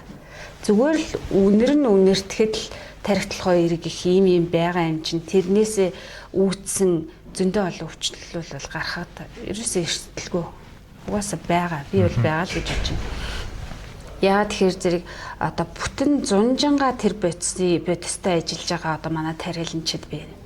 Тэр хөд аж ахуйн ажилтнууд байна. Тэд нар бол одоо бид нар чинь бол заавал хөдөлмөр хамгааллын хувьцаа өмс ажиллах дараалалаараа ажил гээл тэгэл хилээл байгаа боловч тэр яг газар дээр ажиллаж байгаа хүмүүс маань хийж л эдг юм чинь тий. Би хараа цацчил эдг юм чинь гээл ингээл цацаа явцдаг. ерөөсөө ингийн өөрийнхөө хувцастай явж байгаа янз бүр болж түлэгдсэн хүмүүс ч байдаг. Тэр чи амар хэрвээ хүчлэг байх юм бол шүлтлэг байх юм бол шууд арьсан дээр унууд угаасаа тэргүү төлнө шүү дээ. Ерөнхийдөө бол энэ маш сайн хөдөлмөр хамгаалалтаа дөрмөөс юу яах тэмүүдэж ажиллах. Тэр хортой нөхцөл байдлуудыг чи үр дагавар нь хожмын нэг дараагийн нэг хугацаанд гарна гэдэг хүмүүс одоо үзээгүй болохоор нэг ач холбогдол өгдөг юм шиг байна. Тэгээ би хөнөөлж авчиг эсрэг хор хийдэг учраас тэрийг пестицид гэж нэрлэдэг учраас танаас ингээд тодруулж асуух гэдэг юм л да. Яг үзэгчд бас тусгаж аваасаа гэсэн санаагаар тий одоо ингээд манай Монгол улс бол нарийн ногооны тариалт байхгүй учраас авч байгаа. Тэгээд авч байгаа газар нь болохоор халуун учраас олон одоо шавьчны төрөл зүйлтэй. Тий. Тэгэхээр тэр олон шавьчны төрөл зүйлээр тухайлбал та хэлж штэ тий. Одоо идэж тижээлэн дээр хорыг болгоод тэгээд шавьж идэх юм аа. Тэр хор чинь нөгөө ургамал дээр бохох гэдэг байна тий. Тэгээд миний мэдхээр бол байцааны төрлийн ургамлууд бол шавьчинд хамгийн их өртөгддөг ягаад гэвэл энэ мас талбай ихтэй нөгөө мас байгаа шүү дээ тий. Тэгэхээр юу нь бол хятад байцаа бол аюу хэцүү асуудалтай гэж би бол боддог байхгүй тий. Тэгэхээр тэр тэдгээр бодисуудыг бидний хүнсээр дамжуулан ард нийтээрээ байнга тий чинь нэг жил биш нэг цагаан сарын тухай асуудал ш байхгүй. Бүхэл цагаан сараар бид нар эдгээр ингэж хэрэглэх нь бас эрсдэл үнэхээр бодиттой эрсдэлтэй юу. Хүмүүс бол ингэж хэлж чинь за нарийн ногооч Монголд хөгжүүлэх бол төвхтэй юм байна уу? Яшиг дээр зүгээр урдасаа л ядаргаа юм байна гэж хэлж байгаа байхгүй тий. Тийм шүү дээ. Ерөнхийдөө бол нөгөө нэг хүнсний ногооны хөнөөлж шавжуудтай тэмцэх зөндөө аргууд идэг. Манайхан яа тэр химийн бэлтгэлийн химийн аргыг сонгоод байд юм бэ гэхээр зэрэг нэгдүгürt үн өртөг хямд ахгүй. Тэгээ их га талбайг хамрах боломжтой. Тэгээ дээрээс нь яах юм бэ гэхээр зэрэг богино хугацаанд үр дүн харагдчихдаг. Тийм учраас нөгөө хүмүүс ч бүгд сонирхоо сонгоод байгаа гэсэн үг байхгүй. Тэгээ яа тийм хэр зэрэг нэг бэлтгэл цацлаа цацсангуудаа хүн маргааш нь шууд тэр шавжууд өгцөн ч юм уу те тухайн талбай маань цэв цэвэрхэн болцсон байхыг л хүсдэг байхгүй юу. Богино хугацааны үр дүн хүсээд байдаг гэсэн. Тэгэхээр зэрэг яах юм бэ гэхээр пестицид буюу химийн бэлтгэл маань үнэхээр хэрэгтэй байгаа. Нөгөө талаас нь үзэх юм бол химийн бэлтгэлийн сөрөг талууд гэж харъя. Тэгэх юм бол химийн бэлтгэлийн сөрөг тал нь яадаг юм бэ гэхээр зэрэг тухайн ургамалд нөлөөлчихдөг. Ургамалтаа үлдэцэхтэй байдаг. Яах юм бэ гэхээр зэрэг одоо жишээ нь нэг каратеч гэдэг юм нэг бодис цацлаа. Цацангууд мэдээж тэр нөгөө нэг шавжаалцсан. Гэхдээ бол ургамал дээр үлдээд ургамлын бүх бодис сэлцэн эргэлтэн дотор ороод явчих гэсэн. Дахиад нөгөө карате маань дахиад нэг өөр ургамал дотороо байгаа нэг найрлагатай нэгдээд дараагийн хортой бодис болсон байхыг үгүйсгэх аргагүй гэсэн. Тэрийг нь бид нэр судалж байгаа юм байхгүй шүү дээ. Одоо карате бол ингээд сонгонлог болцооч ургамал дээр ер нь бол агро технологиудтай хөгжлөний 6 дугаар сарын ихэнх үеэр хэрэглэн одоо ингээд 3-4 дэх юм дээр цоор шин дээр хэрвээ шавж гарч ирэх юм бол үнцгийг харж байгаа тэргээ бичсэн байдаг байхгүй юу? Тий. Гэтэ ер нь хүн болгоны би одоо чи 6 сарын ихээр тэрийг яг хараа зогсож яадаг гэж бодохгүй юм л да. Тэгээд энэ чи задрах хугацаа нэг 60 гаруй хоног ч үлээ гэсэн нэг тийм тоотой. Тэгэхэд бол тэр чи 7 дугаар сарын 1-нд хийгээд 7 дугаар сарын 10-нд хийх юм бол тийш үү. Задраагүй үлдчихлээ байна гэсэн үг шүү дээ. Одоо нэг малыг хүртэл вакцинжуулаад байгаа шүү дээ. Вакцинжуулснаас хойш одоо тухайн амтнаас нөгөө нэг махыг идэж болохгүй гэж ярьж байгаа шүү дээ. Яагаад гэвэл тэр бодисын солилцоон дотор нь орсон эргэлдээ явж байгаа гэсэн. Бүтэн ялгарна гэсэн үг байхгүй. Гэхдээ ер нь бол химийн бодисын хувьд бол бүтэн биенээс ялгараа гарна гэсэн юм бол байхгүй. Тодорхой хэмжээгээр үлдэгдэл байдаг. Үлдэгдэл нь хадгалагдсан байдаг. Тэнгүүтээ яах юм бэ гэхээр зэрэг дараагийн үр удамд бас дахиад шилжинэ гэсэн. Тэнгүүт яах юм гэхээр зэрэг энэ жилийн одоо би ургацаа авлаа шүү дээ. Ургацаа авчаа тэрэн дотороос бас нэг хэдэн үрийн төмсөө ялгаад авчлаа тий. Тэр үрийн төмсөн дотор маань дахиад нөгөөд чи явж байгаа гэсэн. Тэгэнгүүт яах юм бэ гэхээр зэрэг удмаас удамд дамжигдаад яваад байна. Дээрээс нь яах юм бэ гэхээр зэрэг дахиад генетикт нөлөөлөд явчихна. Генетикт нөлөөлж байгаа нөлөөллийг яаж мэдэх юм бэ гэхээр тэр тухайн бодис нь төсвөртэй болчдөг байхгүй. Нөгөөдх шавж чи ингээл уг нь хүчтэй л байсан шүү дээ. Өхгүй. Каратег би энэ жил дахиад 6 сард цацсан нөгөөдөө чи хүсэнгүү. Яагаад гэвэл дасан цогцож байгаа байхгүй.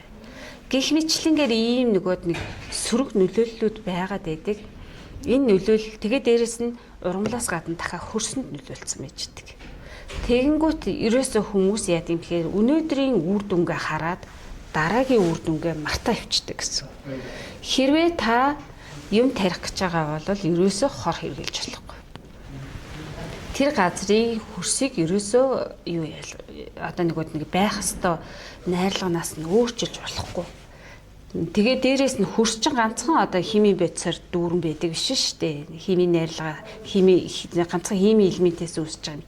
Тэн дотор чин зөндөө микроорганизмууд байдаг. Тэр микроорганизмуудыг дахиад хими бэлтгэлцээд ашигтай тэр сайхан микроорганизмуудыг бүгдийг нь алчдаг. Тэгээд дараа жил нь энд теста тийм байхгүй болчлоо. Ястай хэрэггүй газар биш байхгүй. Та нараа өөрсдөө алдсан шүү дээ. Карате гаццаад. Энэ нь бол нэг хүмүүст ингийн амархан тайлбарлахлаа надад ингэж хэлмээр юм шиг санагдаад. Хүмүүс антибиотик уухлаар үнэхээр гидсний ашигтай бактери устдаг. Гэхдээ гидсний ашигтай бактери устгахснаа хэвлийн тархалт явагдана. Хэвлийн тархалт явагдлаа тэнд нэг өг төсний хоримтлал ингэдэн. Тэг хүмүүсийн одоо хоргос сатах гэж хэлдэг. Тэгээ нэг гаргаж чадахгүй болдог. Тэгээ тэрнээсээ болоод маш их хэмжээний юм таагүй нөхцөл байдлууд гарч ирдэг. Тэгээ хөрс гидсний орчин үеийг адилхан санагдаад тий. Зөв үнэн шүү дээ тийш яг үнэн тийм л ахгүй тий. Ер нь л нөгөө нэг ямар нэгэн байгаль дээр болж байгаа процесс дотор хүний үйл ажиллагаа ороод ирэхээр л тэр систем тэрчээр алдагдчихдаг. Тийм болохоор зэрэг айл болохоор нэгэн тийм яг хөтэ тарин штэ ургуулна.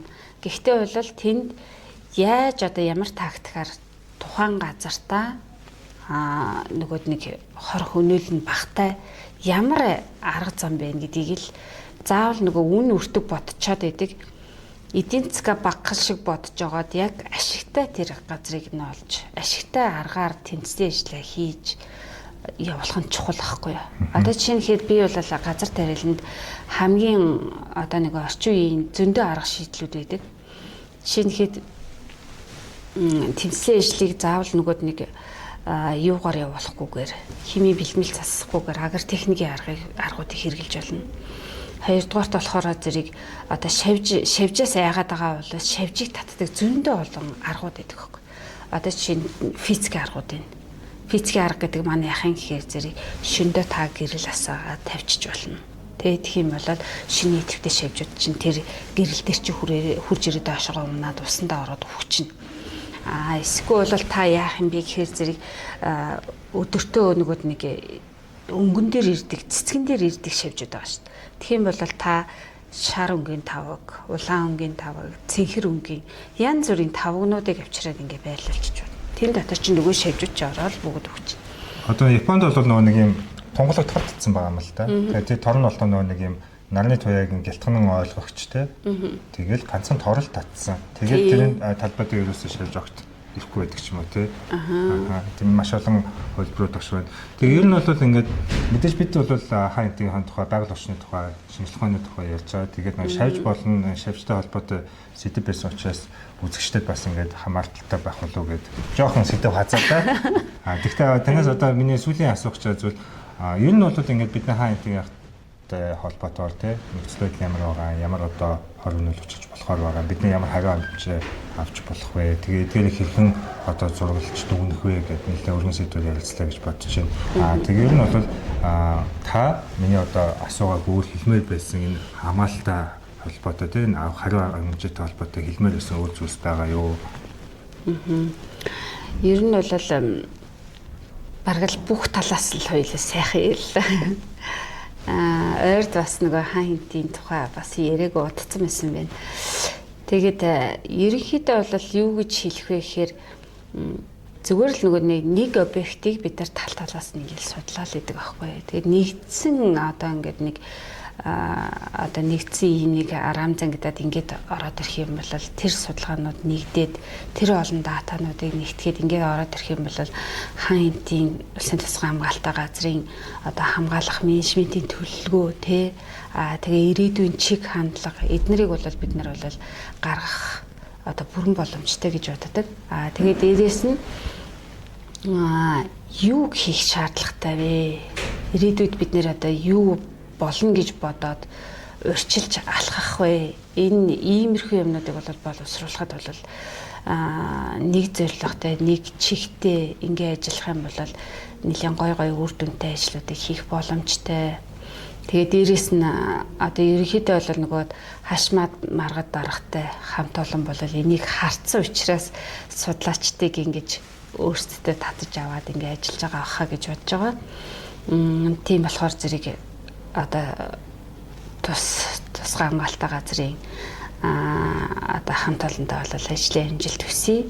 Тэгээ дээрэс нь манай хаан хинти тим их юм бол бас нэлээ хөөрхөн төсөл санаачлаад явж байгаа. Тэгэхээр зэрэг дараачихаа ажлуудыг бас хийхэд нэлийн том түлхэц амжилтуудыг бол бас гаргах байх гэж бодож байна. Тэгээд сэтгүүлч би бас нэмэт хэлэхэд нөгөө та бүхний судалгааны ажлыг нь олон нийтэд ингэж сурвалжилж мэдээлж хүргэхийг бол Германы хамтын ажиллагааны GIZ байгууллага бол ивент тэтгэж ажиллаж байгаа. Тэгээд тэр байгууллага байгаагүйсэн бол бид нар бас та бүхний судалгааг ингэж бүгднийг цуглуулад тийм ингээд салбар судалгааны сонирхсан хүмүүс сонсох боломжийг бол гаргах чадахгүйсэн. Тэгэхээр GIZ-ийн хамт олондоо бас бусад судлаачтай хүмүүс талархснаа илэрхийлж байна. Тэгээд шинжилгээ ухааны мэдээлэл бол нэг өдөр ингээд сенсац аваад тархдаг тийм бол мэдээлэл биш. Тэгээ хүмүүс бол чилүү шавж гэж юу юм уу гэж юу ингээд судлаад харахад тэнд яг тухайн судалгааг яг газар дээр нь хийсэн. Тэгээд олон жилийн үр дүнтэй тэгээд мэргэжил арга зүгээрээ баталгаад чичгсэн. Тэгээ нөө судалгааны бүтээлүүд нь олон улсад ишлэгдчихсэн. Тэгээд академик одоо замаараа явсан бүтээлүүд байгаасаа гэж бид нар бодсон. Тэгээд таныг бас энэ подкастт оролцож өөрийнхөө мэдлэг туршлагыг хуваалцсан баярлалаа. Цаашдаа ажилд амжилт хүсье. За баярлалаа. За та бүхний ажилд амжилт хүсье. За үзэгчтэй өнөөдрийн дугаар энэ төрөйд өндөрлж байна. Бид нар дараагийн амжилтгээ өөр нэгэн судлаачтай үргэлжлүүлэн ярилцуулна. Баярлалаа та бүхэнд.